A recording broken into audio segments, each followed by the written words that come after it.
إن الحمد لله نحمده ونستعينه ونستغفره ونعوذ بالله من شرور أنفسنا ومن سيئات أعمالنا.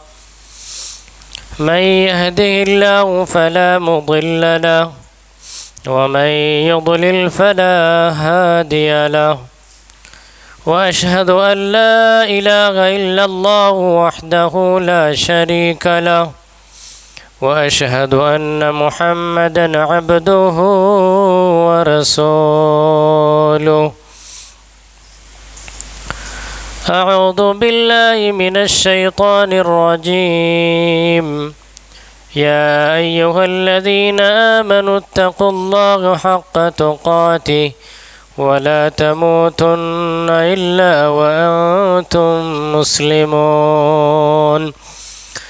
يا أيها الناس اتقوا ربكم الذي خلقكم من نفس واحدة وخلق منها زوجها وبث منهما رجالا كثيرا ونساء.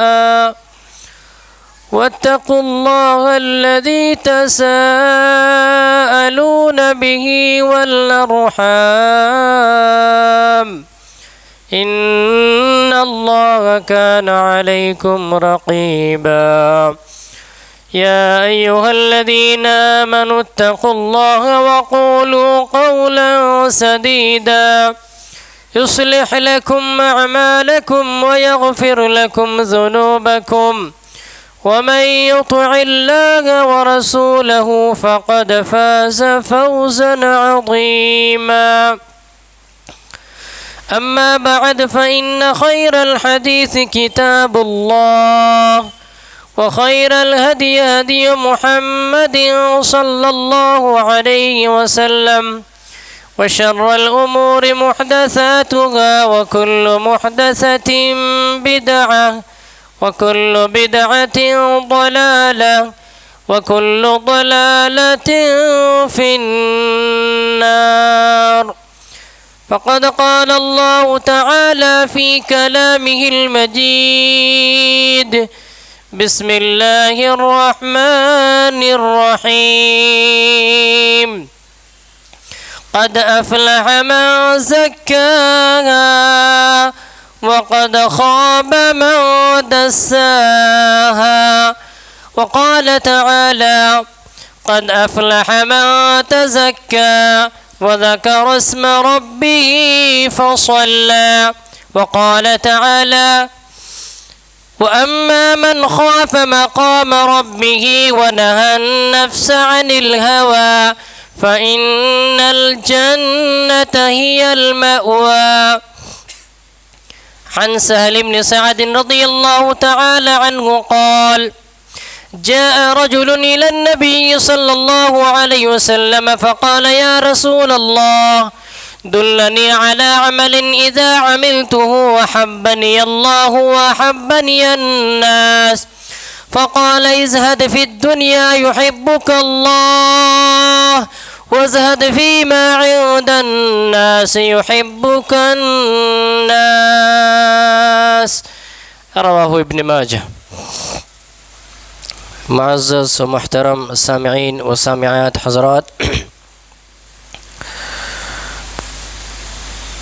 اللہ رب العالمین کا فضل احسان ہے جس نے ہمیں اسلام جیسی بڑی دولت سے نوازا ہے۔ الحمدللہ علی نعمت الاسلام۔ اللہ کا فضل احسان ہے جس نے ہمیں توحید جیسی بڑی دولت سے نوازا ہے۔ الحمدللہ علی نعمت التوحید۔ اللہ کا فضل احسان ہے جس نے ہمیں سلفیت اور منہج سلف جیسی بڑی نعمت سے نوازا ہے۔ فللہ الحمد علی نعمت السلف الصالح۔ درود و صلاۃ نازل ہو، اللہ کی رحمت برکت نازل ہو اللہ کے تمام انبیاء و رسولوں پر، خصوص بالخصوص آخر نبی امام المرسلین سید الکونین شفیع المذنبین شافع محشر ساقی کوثر جناب محمد الرسول اللہ صلی اللہ علیہ وسلم پر اللہم صلی علیہ اللہم بارک علیہ اللهم صل وسلم وبارك على نبينا محمد وعلى آله وأصحابه وسلم تسلیما كثيرا إلى يوم الدين۔ معزز سامعین اکرام، جیسا کہ آپ لوگوں کو معلوم ہے کہ آج کے خطبہ جمعہ کا موضوع ہے تزکیہ نفس۔ اس میں دو لفظ ہیں، ایک تزکیہ اور ایک نفس۔ تزکیہ کا معنی ہے پاک کرنا، صاف کرنا۔ تزکیہ کا معنی کیا؟ پاک کرنا، صاف کرنا، کلین کرنا۔ اس کی دلیل اللہ تعالیٰ کا فرمان ہے، خذ من اموالہم صدقۃ تطہرہم وتزکیہم بہا۔ تم لوگ اپنے مال کا زکوٰۃ نکالو، یہ زکوٰۃ تمہارے مال کو پاک کرے گا، صاف کرے گا۔ تو تزکیہ، زکا یزکی، تزکیہ، اس کا معنی کیا ہوا؟ پاک کرنا، صاف کرنا، کلین کرنا۔ دوسرا لفظ ہے نفس۔ نفس کس کو کہتے ہیں؟ نفس کا کیا معنی ہے؟ اس کو سمجھنے کے لیے اور دو چیزوں کو سمجھنا ضروری ہے، ایک ہوتا ہے روح اور ایک ہے قلب۔ روح، قلب اور نفس انسان کے جسم کے اعضاء میں سے سب سے اہم اعضاء ہے۔ مثال کے ساتھ سمجھنے کی اور سمجھانے کی کوشش کروں گا انشاءاللہ۔ روح کیا ہے؟ اب دنیا کے کسی بھی بڑے سائنٹسٹ سے، ڈاکٹر سے پوچھئے روح کیا ہے، وہ اس کا جو اصل ڈیفینیشن ہے آپ کو نہیں بتائیں گے، نہیں بتا پائیں گے۔ بہت سارے ڈاکٹر سے اگر آپ پوچھیں گے کہ لوگ مرتے کیوں ہیں، تو ادھر ادھر کی باتیں کہیں گے کہ اس چیز کی کمی کی وجہ سے انسان مرتا ہے، ہڈیاں کمزور ہو جاتی ہے تو اس لیے مرتا ہے۔ لیکن جو اصل وجہ ہے روح کا انسان کے جسم سے نکلنا، یہی وجہ انسان کے موت کی، اس کو کوئی نہیں بتاتا ہے۔ وجہ کیا ہے؟ وجہ یہ ہے کہ اللہ نے وہ علم انسان کو دیا ہی نہیں روح کے بارے میں۔ روح ایک ایسی چیز ہے جس کا علم، حقیقی علم، صرف اور صرف اللہ رب العالمین کے پاس ہے۔ اب دیکھیے، گوگل سرچ کر کے دیکھیے روح کی ڈیفینیشن کیا ہے، آپ کو جو اصل ڈیفینیشن آپ کو نہیں ملے گی۔ انگلش میں اس کو اسپرٹ کہا جاتا ہے، SPIRIT کہا جاتا ہے، لیکن اس کی اصل ڈیفینیشن ہے، تعریف ہے، آپ کو کہیں نہیں ملے گی۔ ذرا قرآن سے پوچھئے کہ روح کس کو کہتے ہیں، تو سورہ بنی اسرائیل فوراً جواب دیتا ہے، کیا؟ وَيَسْأَلُونَكَ عَنِ الرُّوحِ قُلِ الرُّوحُ مِنْ أَمْرِي وَمَا أُوتِيتُم مِّنَ الْعِلْمِ إِلَّا قَلِيلًا۔ آپ سے لوگ روح کے بارے میں سوال کرتے ہیں، آپ کہہ دیجئے روح میرے رب کا حکم ہے۔ روح کیا ہے؟ اللہ کا آرڈر ہے، بس یہ روح کی اصل ڈیفینیشن ہے۔ روح اللہ کا آرڈر ہے، حکم ہے۔ اللہ کا حکم جیسے ہوتا ہے روح اسی طرح کام کرتا ہے، بس یوں سمجھیے کہ اللہ کا ایک حکم ہے۔ وَمَا أُوتِيتُم مِّنَ الْعِلْمِ إِلَّا قَلِيلًا، یاد رکھو روح کے بارے میں تمہیں بہت تھوڑا علم دیا گیا ہے، روح کے بارے میں تمہیں بہت کم علم دیا گیا ہے۔ تو روح کیا ہے؟ اللہ کا حکم ہے، اللہ کا آرڈر ہے۔ روح کا انسان کے جسم میں کام کیا ہے؟ جس طرح ایک گاڑی میں پیٹرول کا کام ہوتا ہے، سیم روح انسان کے جسم میں کام کرتا ہے۔ پیٹرول کی ضرورت کب ہے؟ گاڑی تیار ہے چلانے کے لیے پیٹرول کی ضرورت ہے، آخری مرحلہ ہے۔ لیکن پیٹرول کے بغیر کوئی بھی گاڑی چل سکتی ہے؟ نہیں۔ تو چلانے کے لیے، چلنے کے لیے اس مشین کو کس کی ضرورت ہے؟ پیٹرول کی۔ اسی طرح انسان کا باڈی ہے، انسان کے باڈی کو چلنے کے لیے، چلانے کے لیے روح کی ضرورت ہے۔ اور روح کا مرحلہ سب سے اخیر میں آتا ہے۔ کیسے؟ انسان کا جسم جب پورا تیار ہو جاتا ہے ماں کے پیٹ میں، 4 مہینہ 120 دن جب ہو جاتا ہے تب روح پھونکا جاتا ہے نا، اس سے پہلے تو نہیں۔ اس سے پہلے انسان پورا جسم اسٹرکچر ہو جاتا ہے۔ جب پورا تیار ہو جاتا ہے اب اس کو چلنا، اس باڈی کو چلنا، حرکت کرنے کے لیے اللہ تعالیٰ روح بھیجتا ہے۔ تو روح انسان کے جسم میں کیا کام کرتا ہے؟ چلنے کے لیے پیٹرول کا کام کرتا ہے.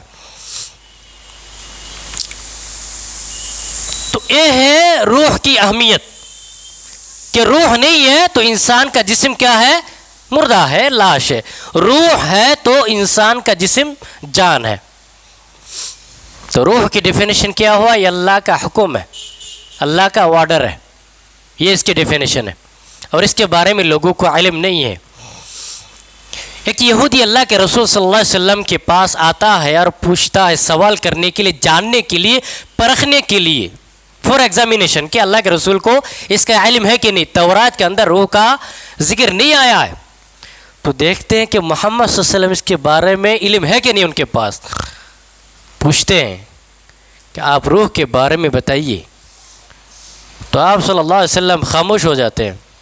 ادھر وحی نازل ہوتی ہے، وَيَسْأَلُونَكَ عَنِ الرُّوحِ قُلِ الرُّوحُ مِنْ أَمْرِ رَبِّي. آپ کہہ دیجئے روح میرے رب کا حکم ہے بس.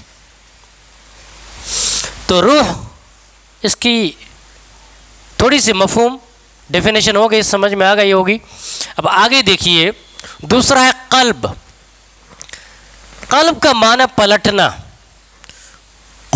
قلب یقلب تقلیب، تقلب الذین، قرآن کے اندر لفظ تقلب بہت بار آیا ہے. امام الراغب الاصفہانی، یہ لغت کے بہت ماہر امام ہے، یہ فرماتے ہیں کہ سمی القلب لکثرت تقلبہ. قلب کو کثرت تقلب کی وجہ سے، زیادہ پلٹنے کی وجہ سے قلب نام دیا گیا. قلب کو قرآن کے اندر فؤاد بھی کہا گیا. قلب کو فؤاد بھی کہا جاتا ہے. دلیل کیا ہے؟ اللہ کا فرمان ہے سورہ بنی اسرائیل، وَلَا تَقْفُ مَا لَيْسَ لَكَ بِهِ عِلْمٌ إِنَّ السَّمْعَ وَالْبَصَرَ وَالْفُؤَادَ كُلُّ أُولَئِكَ كَانَ عَنْهُ مَسْئُولًا. جس چیز کے بارے میں علم نہیں ہے، ٹھہر جاؤ، اسٹاپ، اس کے بارے میں بات نہ کرو. اور سنو، بے شک تمہارے کان، تمہاری نگاہ، تمہاری آنکھ اور تمہارے دل کے بارے میں، اس سب کے بارے میں پوچھا جائے گا قیامت کے دن. کان، آنکھ، دل، یہ بہت بڑی بڑی نعمتیں ہیں، ان کے بارے میں پوچھا جائے گا. تو یہاں فؤاد کہا گیا. فؤاد مطلب دل، فؤاد قلب، یہ دو لفظ استعمال ہوا قلب کے لیے. قرآن کے اندر 194 سے زیادہ اس کا ذکر آیا. 194 مرتبہ قلب کا قرآن کے اندر ذکر آیا. دو مقامات کا ذکر آپ کے سامنے کریں گے. اللہ کا فرمان ہے، ختم اللہ علی قلوبہم وعلی سمعہم وعلی ابصارہم غشاوہ ولہم عذاب عظیم. اللہ نے ان کے دل پر مہر لگا دیا اور ان کے کان پر مہر لگا دیا اور ان کی نگاہ پر اللہ نے پردہ ڈال دیا. وَلَهُمْ عَذَابٌ عَظِيمٌ، اور ان لوگوں کے لیے بہت بڑا عذاب ہے. تو دل پر مہر لگنا کیا مطلب؟ راستہ بند ہو جانا. دل کے راستے ہوتے جہاں سے برائی اور بھلائی دل تک پہنچتی ہے، اس کا اثر ہوتا ہے. دل پر مہر لگ جانا کا مطلب اس دل کے اندر برائی تو داخل ہو کر بھر گئی، لیکن اب بھلائی داخل ہونے کا راستہ بند. تو ایک ان کے بارے میں کہا گیا، منافق کے بارے میں کہا گیا کہ منافقوں کے دل پر اللہ نے مہر لگا دیا. اب ان کے دلوں میں بھلائی کی بات، دین کی بات داخل نہیں ہو سکتی. بدبخت ہیں وہ لوگ. تو بد نصیب وہ لوگ جن کے دلوں پر اللہ مہر لگا دیتا ہے. دوسری آیت سنیے، اللہ تعالیٰ کے فرمان ہے، افلا يتدبرون القرآن ام على قلوب اقفالها. یہ لوگ قرآن کے بارے میں غور و فکر کیوں نہیں کرتے؟ کیا ان کے دل پر تالے لگ گئے؟ دل پر تالا لگ جانا کیا مطلب؟ راستہ بند، اس میں داخل نہیں ہو سکتے، تالا کو توڑنا پڑے گا. تو جو لوگ قرآن کے بارے میں غور و فکر نہیں کرتے، نہیں پڑھتے، اس کا مطلب یہ ہے کہ ان کے دل پر تالے لگ گئے. قرآن کی باتیں ان کے دل کے اندر اب داخل نہیں ہو رہی ہے. تو ان دونوں آیتوں سے کیا معلوم ہوا کہ انسان کا دل، اس کے اندر راستے ہوتے ہیں بھلائی اور برائی پہنچنے کی۔ جب انسان برائی کرتے کرتے حد تک پہنچ جاتا ہے تو راستہ بند ہو جاتا ہے، اللہ تعالیٰ مہر لگا دیتا ہے، تو انسان اس وقت بدبخت ہو جاتا ہے۔ تو دل کا اس طرح قرآن کے اندر 194 مرتبہ اس کا ذکر آیا ہے۔ دل کا انسان کے جسم میں کام کیا ہے؟ جس طرح گاڑی میں انجن کا کام ہوتا ہے، ایک انجن کا کام کیا ہوتا ہے؟ آئل کو سرکولیٹ کرنا۔ اسی طرح انسان کا دل، انسان کا بلڈ سرکولیٹ کرتا ہے۔ گاڑی کا اگر انجن خراب ہو جائے تو کوئی بھی پارٹ استعمال نہیں ہوتا، آپ اس کو چلا نہیں سکتے۔ تو گاڑی کے لیے انجن جتنا اہم ہے، انسان کے جسم کے لیے دل کا ہونا اتنا اہم ہے۔ انجن خراب، گاڑی خراب، دل خراب، جسم خراب، اس لیے دل کی اصلاح ضروری ہے۔ اگر انجن خراب ہو جائے تو پوری گاڑی خراب، اسی طرح دل خراب ہو جائے تو پورا جسم خراب۔ اس کے دلیل بخاری مسلم کی روایت ہے، حدیث کے راوی نعمان ابن بشیر ہے، وہ فرماتے ہیں اللہ کے رسول صلی اللہ علیہ وسلم نے ارشاد فرمایا الحلال بین والحرام بین، حلال بھی واضح ہے، حرام بھی واضح ہے، وبینہما مشتبہات، حلال اور حرام کے بیچ میں کچھ شک اور شبہ کی چیزیں ہیں، لا یعلمها کثیر من الناس، اکثر لوگ اس کے بارے میں نہیں جانتے۔ فمن اتقى الشبہات فقد استبرأ لدینہ وعرضہ، جو شک سے بچ گیا، شک و شبہ سے دور رہ گیا، اپنے آپ کو بچا لیا، تو گویا کہ اس نے اپنے ایمان، اپنے دین اور اپنی عزت کو بچا لیا۔ ومن وقع فی الشبہات وقع فی الحرام، اور جو شک کے اندر واقع ہو گیا، داخل ہو گیا، وہ کس کے اندر داخل ہو گیا؟ حرام کے اندر۔ اسی لیے جب بھی آپ کو شک ہو آیا یہ حلال ہے یا حرام، یہ کرنا چاہیے نہیں کرنا چاہیے، شک ہو رہا ہے تو آپ کو کیا کرنا چاہیے؟ اس کو چھوڑ دینا چاہیے، اس کو استعمال نہ کرنا چاہیے۔ علماء کی اس بات پر اتفاق ہے کہ جس چیز کے بارے میں انسان کو شک اور شبہ ہو اور اس کے بارے میں علم نہ ہو، اس چیز کا استعمال کرنا اس کے لیے حرام ہے۔ اسی حدیث کے آخر میں اللہ کے رسول صلی اللہ علیہ وسلم فرماتے ہیں، وقت کم اس لیے تھوڑا آگے بڑھ رہا ہوں، کہ وَإِنَّ فِي الْجَسَدِ مُضْغَةً إِذَا صَلَحَتْ صَلَحَ الْجَسَدُ كُلُّهُ وَإِذَا فَسَدَتْ فَسَدَ الْجَسَدُ كُلُّهُ أَلَا وَهِيَ الْقَلْبُ، انسان کے جسم میں گوشت کا ایک ٹکڑا ہے، اگر وہ صحیح ہو جائے، درست ہو جائے تو سارے اعضاء درست ہو جاتے ہیں، اگر وہ خراب ہو جائے تو سارے اعضاء خراب ہو جاتے ہیں۔ تو دل، انسان کا دل اگر صحیح ہے سارے اعضاء صحیح ہے، انسان کا دل اگر فاسد ہو جائے، خراب ہو جائے تو سارے اعضاء خراب ہو جاتے ہیں۔ اسی لیے انسان کے لیے دلی سکون بہت ضروری ہے۔ انسان کے لیے دلی سکون کا ہونا، قلبی سکون کا ہونا ضروری ہے۔ قلبی سکون سے انسان، جب تک سکون نہ ملے انسان کو، کسی بھی سکون سے انسان کو سکون نہیں ملتا ہے۔ اسی لیے کہا گیا الا بذکر اللہ تطمئن القلوب، کہ اللہ کے ذکر سے انسان کا قلب مطمئن ہوتا ہے۔ تو یہ ہے قلب کی اہمیت، کہ انسان کے جسم میں قلب کی کیا اہمیت ہے، دل کی، ہارٹ کی کیا اہمیت ہے، جس طرح گاڑی کے لیے انجن کی اہمیت ہے۔ یہ ہو گیا۔ اب آگے نفس۔ نفس کیا ہے؟ نفس کا معنی کیا ہے؟ نفس کس کو کہتے ہیں؟ نفس کا اصل معنی ہے پھونکنا، سانس لینا۔ جیسے حدیث کے اندر آتا ہے کہ نہا رسول اللہ صلی اللہ علیہ وسلم ان یتنفس فی الاناء، اللہ کے نبی صلی اللہ علیہ وسلم نے برتن میں پھونکنے سے منع فرمایا، برتن میں پھونکنے سے، سانس لینے سے منع فرمایا۔ جب بھی آپ کھانا کھائیں، پانی پیے، اس کے اندر سانس لینا، پھونکنا منع ہے۔ گرم ہے ٹھنڈا کر کے کھائیے، لیکن اس میں پھونکنا یہ منع ہے۔ کیوں منع ہے؟ انسان جو سانس چھوڑتا ہے کاربن ڈائی آکسائڈ ہے، انسان کے لیے تو مضر ہے، تو اس لیے اللہ کے رسول نے منع فرمایا ہے۔ تو یہ ہے، تو نفس کا معنی کیا ہوا؟ سانس لینا. نفس کا ایک معنی ہوتا ہے جان، جیسے اللہ کا فرمان ہے وَلَا تَقْتُلُوا النَّفْسَ الَّتِي حَرَّمَ اللَّهُ إِلَّا بِالْحَقِّ، کہ کسی نفس کو قتل نہ کرو، کسی کی جان نہ لو نہ حق. تو نفس کا معنی جان. اور نفس کا ایک معنی روح ہے، یعنی قرآن کے اندر نفس کو روح بھی کہا گیا ہے. دلیل اللہ تعالیٰ کا فرمان یا ایتها النفس المطمئنہ ارجعی الی ربک راضیۃ مرضیہ فادخلی فی عبادی وادخلی جنتی.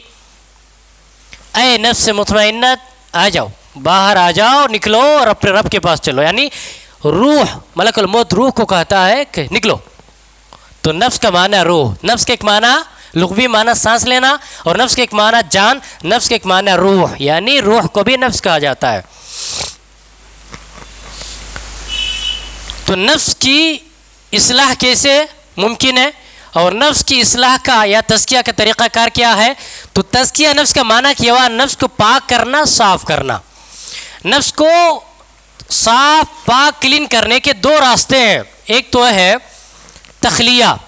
تخلیہ کا معنی ہے کہ جو کچڑا ہے اس کو باہر نکال کے خالی کرنا. اور ایک تحلیہ، جب جگہ خالی ہو جائے تو اچھی چیزیں داخل کر دینا. جیسے انسان جب گاڑی سروس کرنے کے لیے لے جاتا ہے تو سروس مین کیا کرتا ہے؟ پہلے کچڑے کو، گندی چیزوں کو، پرانی چیزوں کو نکالتا ہے، پرانا آئل کو نکالتا ہے، اس جگہ کو خالی کرتا ہے. یہ تخلیہ. اور تحلیہ پھر نئی چیز، نیا پٹرول یا نئی چیز ایڈ کرتا ہے. تو نفس کی اصلاح کے لیے، نفس کی سروس کے لیے، نفس کے اندر جو کچڑا ہے، کس چیز کا کچڑا؟ شرک کا، بغض کا، حسد کا، کینے کا، تکبر کا، عنا کا، غرور کا. یہ جو گناہ کچڑا دل کے اندر ہے اس کو پہلے نکالو، دل کو خالی کرو کچڑے سے. تخلیہ. پھر تحلیہ، دل کو بھرو اچھی چیزوں سے، توحید سے، صبر سے، شکر سے. یہ جو نیک صفات ہے ان کے ذریعے دل کے اندر نئی چیزوں کو داخل کر دو تو نفس کی سروسنگ ہو گئی. تو نفس کے لیے ضروری ہے تخلیہ، گندی چیزوں کو نکالنا، پھر تحلیہ، اچھی چیزوں کو داخل کرنا. تو نفس کی اصلاح یا نفس کی تزکیہ ہم کیسے کریں گے؟ جیسے گاڑی جب خراب ہو جائے یا سروس کی ضرورت پڑے، انسان دکان کو جاتا ہے، سروس مین کو دیتا ہے سروسنگ کرانے کے لیے. تو جب نفس خراب ہو جائے اس کے سروسنگ کے لیے بندہ مسجد آئے یا گھر پر ہی جائے نماز پر بیٹھے، اپنے ہاتھ پھیلائے، رب سے کہے بار الہ میرا نفس خراب ہو گیا، میرے نفس کے اندر کچڑا بھر گیا، اس کچڑے کو باہر نکال دے، میرے نفس کی اصلاح کر دے، میرے نفس کی سروس کر دے بار الہ. اور کچڑے کو نکال کر کے توحید، اخلاص، صبر، شکر، اخلاق حسنہ، ان چیزوں کے ذریعے میرے نفس کو بھر دے، پاک کر دے، صاف کر دے. نفس کی سروسنگ اس طرح. تو رب سے سب سے پہلے آپ دعا کریں، رب سے کہے بار الہ میرا نفس خراب ہو گیا، اس کی سروسنگ کر دے، کچڑے سے بھر گیا، اس کو صاف کر دے.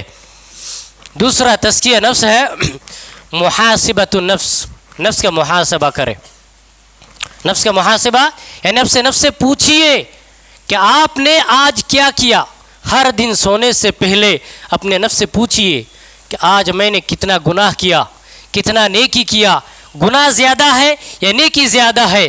اگر گناہ زیادہ ہے تو فوراً توبہ کر لیجئے، نیکی زیادہ ہے اللہ کا شکر ادا کیجئے اور اسی پر کنٹینیو کیجئے. محاسبۃ النفس. عمر بن الخطاب رضی اللہ تعالیٰ عنہ فرماتے ہیں حاسبوا انفسکم قبل ان تحاسبوا، تمہارے محاسبہ ہونے سے پہلے خود کا محاسبہ کرو. وزنوا انفسکم قبل ان توزنوا، اور تمہارے اعمال وزن کرنے سے پہلے خود اپنے اعمال کا وزن کرو، کیونکہ آخرت میں حساب لینے سے دنیا میں حساب لینا آسان ہے. وَتُزَيِّنُوا لِلْعَرْضِ الْأَكْبَرِ، اور آخرت کی سب سے بڑی پیشگی سے اپنے آپ کو مزین کرو، نیک اعمال کے ذریعے اپنے آپ کو مزین کرو، کیونکہ آخرت کی دن تمہارے اعمال پیش کیا جائے گا، تم سے کوئی چیز مخفی نہیں ہوگی. تزکیۃ النفس کا حکم کیا ہے؟ واجب ہے. ہر شخص پر، ہر نفس پر اس کا تزکیہ کرنا واجب ہے۔ دلیل کیا ہے؟ اللہ تعالیٰ کا فرمان، یا ایھا الذین آمنوا اتقوا اللہ ولتنظر نفس ما قدمت لغد واتقوا اللہ ان اللہ خبیر بما تعملون۔ ایمان والو، اللہ سے ڈرو اور اپنے نفس سے پوچھو کہ اس نے آگے کے لیے کیا کیا۔ نفس کا محاسبہ کرو کہ اس نے نیک عمل کیا کہ نہیں۔ نمبر 2، محاسبہ نفس کے تزکیہ کیسے کرنا؟ زہد سے، تزکیۃ النفس من الزہد، زہد اختیار کر لینا۔ زہد دنیا کی بے جا غیر ضروری چیزوں سے اپنے آپ کو دور رکھنا۔ سعد ابن سعد راوی حدیث ہے، ابن ماجہ کی روایت فرماتے ہیں کہ ایک صحابی اللہ کے رسول کے پاس آتے ہیں اور پوچھتے ہیں، اللہ کے رسول صلی اللہ علیہ وسلم مجھے ایسے عمل کے بارے میں بتلائیے کہ عمل کروں تو اللہ مجھے پسند کرے، لوگ بھی مجھے پسند کرے۔ تو آپ نے فرمایا، ازہد فی الدنیا یحبک اللہ، دنیا میں زہد اختیار کرو، اللہ محبت کرے گا۔ وازہد فی ما عند الناس، لوگوں کے پاس جو چیزیں ہیں اس کے لالچ سے بچو، اس سے زہد اختیار کرو، یحبک الناس، لوگ تم سے محبت کریں گے۔ امام احمد بن حنبل فرماتے ہیں زہد 3 طرح کا ہوتا ہے۔ نمبر 1، ترک المحارم، حرام چیزوں کو چھوڑ دینا، ھذا زہد العوام، یہ عام لوگوں کا زہد ہے جو حرام چیزوں سے دور رہتا ہے۔ نمبر 2، امام احمد بن حنبل فرماتے ہیں وترک الفضول من الحلال، حلال چیزوں میں سے غیر ضروری چیزوں کو چھوڑ دینا، یہ بھی زہد ہے۔ وھذا زہد الخواص، اور یہ اللہ کے خاص بندوں کا زہد ہے۔ نمبر 3، امام احمد بن حنبل فرماتے ہیں کہ وَتَرْكُ مَا يَشْغَلُ عَنِ اللَّهِ، جو چیز اللہ سے انسان کو غافل کر دے اس چیز کو چھوڑ دینا۔ هَذَا زُهْدُ الْعَارِفِينَ، یہ زہد ہے عارفین کی جو اللہ کو بہترین طریقے سے جانتے ہیں۔ عارف باللہ جسے کہا جاتا ہے، جسے اللہ کی سمجھ آ گئی، جو اللہ کو پہچان لیا، وہ شخص صرف حرام سے نہیں اور حلال کے اندر فضول چیزیں نہیں، بلکہ ہر اس چیز سے دور ہو جاتا ہے جو اللہ سے انسان کو غافل کر دے۔ نفس کے 3 اوصاف بیان کیے گئے ہیں، یوں کہیے نفس کی 3 قسمیں ہیں، یہ نفس کے 3 اوصاف ہیں۔ نمبر 1، نفس امارہ، یہ نفس کے اندر سب سے خراب نفس اس کو کہا گیا، جو انسان کو ہمیشہ برائی کی طرف بلاتا ہے، برائی کا حکم دیتا ہے۔ اس کے دلیل اللہ کا فرمان ہے، یوسف علیہ السلام کا قول اللہ نے ذکر فرمایا، وَمَا أُبَرِّئُ نَفْسِي إِنَّ النَّفْسَ لَأَمَّارَةٌ بِالسُّوءِ، میں اپنے آپ کو بے گناہ نہیں کہتا، کیونکہ نفس انسان کو برائی کا حکم دیتا ہے، نفس انسان کو برائی کا حکم دیتا ہے۔ اور صحیح بات ہے، اللہ نے فرمایا فَأَلْهَمَهَا فُجُورَهَا وَتَقْوَاهَا، نفس انسان کو بھلائی کا اور برائی کا حکم دیتا ہے۔ بل یرید الانسان لیفجر امامہ، انسان تو چاہتا ہے آگے موقع ملے اور گناہ کرے۔ انسان کا نفس اسی طرح ہے کہ موقع ملے، فرصت ملے، فوراً گناہ کرنا۔ اور تزکیۃ النفس کا ہی فائدہ ہے کہ انسان جب نفس کا تزکیہ کرتا ہے کامیاب ہو جاتا ہے۔ اللہ نے 11 چیزوں کی قسم کھا کر کے کہا قد افلح من زکاہا، کامیاب ہو گیا وہ شخص جس نے اپنے نفس کو پاک کر لیا۔ وقد خاب من دساہا، ناکام ہو گیا وہ شخص جس نے اپنے نفس کو پاک نہیں کیا، اپنے نفس کا تزکیہ نہیں کیا۔ اللہ نے فرمایا وَأَمَّا مَنْ خَافَ مَقَامَ رَبِّهِ وَنَهَى النَّفْسَ عَنِ الْهَوَىٰ، جس نے اپنے رب کے سامنے کھڑے ہونے سے ڈر گیا اور اپنے نفس کا ہوا سے بچا لیا، منمانی سے بچا لیا، وہ شخص کامیاب ہو گیا۔ اس شخص کا ٹھکانہ فَإِنَّ الْجَنَّةَ هِيَ الْمَأْوَىٰ، اس کا ٹھکانہ کیا ہے؟ جنت ہے۔ تو نفس انسان کو حکم دیتا ہے برائی کر، اور نفس کی اتباع کرنا شرک کے برابر ہے۔ اللہ نے کیا فرمایا أَفَرَأَيْتَ مَنِ اتَّخَذَ إِلَٰهَهُ هَوَاهُ، اے نبی آپ نے اس شخص کو بھی دیکھا جس نے اپنے نفس کو اپنا معبود بنا لیا۔ نفس کی پیروی کرنا، نفس کی ہر بات سننا کیا ہے؟ شرک ہے۔ تو انسان کا نفس انسان کو ہمیشہ برائی کی طرف حکم دیتا ہے، اس کو نہیں کرنے کا۔ تو نفس امارہ ہمیشہ انسان کو برائی کی طرف حکم دیتا ہے، یہ سب سے برا نفس ہے۔ اس کے بعد ہے نفس لوامہ، وہ نفس جو انسان کے گناہ کے بعد انسان کو ملامت کرتا ہے کہ گناہ تو نے کیوں کیا، یہ تمہیں نہیں کرنا چاہیے تھا۔ تو نفس لوامہ یہ بیچ والا ہے. اس کے بعد نفس مطمئنہ جو انسان کو ہمیشہ بھلائی کی طرف رغبت کرتا ہے، حکم دیتا ہے. اگر کوئی گناہ ہو جائے انسان بے اطمینان ہو جاتا ہے، بے سکون ہو جاتا ہے. تو سب سے بہترین نفس کیا ہے؟ نفس مطمئنہ ہے. اللہ سے دعا کریے اللہ ہمارے نفس کو نفس مطمئنہ بنا دے. آمین یا رب العالمین. تو نفس، دماغ اور قلب انسان کا ہمیشہ جھگڑا چلتا ہے. سب سے پہلے نفس کے اندر ایک بات کھڑکتی ہے. نفس پھر کہتا ہے دل کو، دل کہتا ہے دماغ کو. کبھی کبھار نفس دل سے اور دماغ سے مشورہ نہیں کرتا، فوراً وہ کام کر دیتا ہے. تو انسان وہ کام کرنے کے بعد پریشان ہوتا ہے. کیوں؟ دل اور دماغ اس کا ساتھ نہیں دیتا ہے. کبھی کبھار نفس دل کا مشورہ لیتا ہے کرنا چاہیے کہ نہیں، دل سپورٹ کرتا ہے، ہو جاتا ہے. اس کے بعد بھی انسان ملامت کرتا ہے کیونکہ دماغ ساتھ نہیں دیتا ہے. نفس، دل اور دماغ جب ایک ساتھ کوئی کام کرتا ہے تو اس کے بعد انسان افسوس نہیں کرتا ہے. ایک بات یاد رکھیے کہ گناہ کا کام کرنے میں تینوں چیزیں ساتھ نہیں دیتی ہے. کم سے کم دل کبھی بھی ساتھ نہیں دیتا. دل ہمیشہ اس کو سگنل دیتا ہے کہ کام تم نے غلط کیا ہے. الاثم ما حاک فی صدرک، اللہ کے رسول نے فرمایا گناہ وہ ہے جب کرو تو دل سگنل دے، دل کے اندر کھٹکے. تو دل کبھی بھی انسان کو گناہ کرنے پر ہمیشہ آمادہ نہیں کرتا، ہو جاتا ہے تو سگنل دیتا. اور دل کے اندر اللہ نے یہ متعین کر دی بات، کل مولود یولد علی الفطرہ، ہر بچہ پیدا ہوتا ہے فطرت اسلام پر. اللہ نے دماغ دل کے اندر یہ بات بیٹھا دی ہے کہ انسان گناہ کرے گا دل سگنل دے گا. تو اس لیے نفس یہ انسان کو سب سے زیادہ برائی کی طرف حکم دیتا ہے. اس لیے نفس سے قابو کرنا، نفس سے جہاد کرنا ضروری ہے. اللہ کے رسول نے کیا فرمایا کہ المجاہد من جاہد نفسہ فی طاعت اللہ، ترمذی کی روایت ہے. مجاہد ہے وہ شخص جس نے اپنے نفس سے جہاد کیا اللہ کی اطاعت کے لیے. اور نفس سے جہاد کرنا یہ ہر شخص پر واجب ہے. تو اختصار کے ساتھ یہ تزکیۃ النفس کا موضوع ختم ہوا. نفس کو پاک کرنا، صاف کرنا، گناہوں سے بچانا، اللہ سے توبہ استغفار کرنا، یہ اس کی اہمیت و ضرورت تھی. اللہ رب العالمین سے دعا کرتے ہیں اللہ رب العالمین ہمارے دل کے اندر، ہمارے نفس کے اندر جو بھی کچرا ہے، جو بھی گناہ ہے، اللہ اس کو نکال دے اور ہمارے دل کو گناہوں سے پاک اور صاف کر دے. ہمارے دل کو ایمان کی نور سے منور کر دے، ہمارے نفس کو مطمئن بنا دے. آمین یا رب العالمین.